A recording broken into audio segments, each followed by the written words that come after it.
মিটফোর্ডে নৃশংস হত্যার প্রতিবাদ ও বিচার দাবিতে বাইতুল মোকাররম এলাকায় চলছে বিক্ষোভ। আমরা সরাসরি চলে যাচ্ছি সেখানে। শিয়া বাটার ও ভিটামিন ই সমৃদ্ধ লিলি হালাল বিউটি সোপ, তারুণ্যময় উজ্জ্বল ত্বকের জন্য।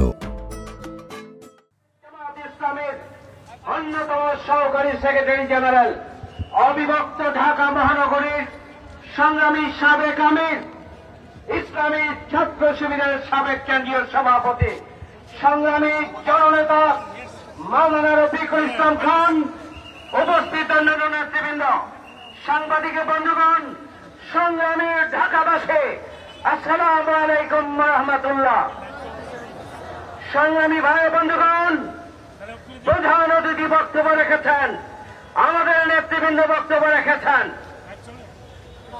দীর্ঘ 17.5 বছরের লড়াই সংগ্রামের মধ্য দিয়ে আমরা একটা ফ্যাসিবাদ মুক্ত, বৈষম্য মুক্ত, দুর্নীতি এবং সন্ত্রাস ও চাঁদাবাজ মুক্ত নির্বিচারে বাংলাদেশ প্রতিষ্ঠার জন্য জুলাই রাষ্ট্রের গণঅভ্যুত্থানে আমরা জীবন দিয়েছি, আমরা রক্ত দিয়েছি, আমরা আহত হয়েছি, আমরা বঙ্গত্ব বরণ করেছি।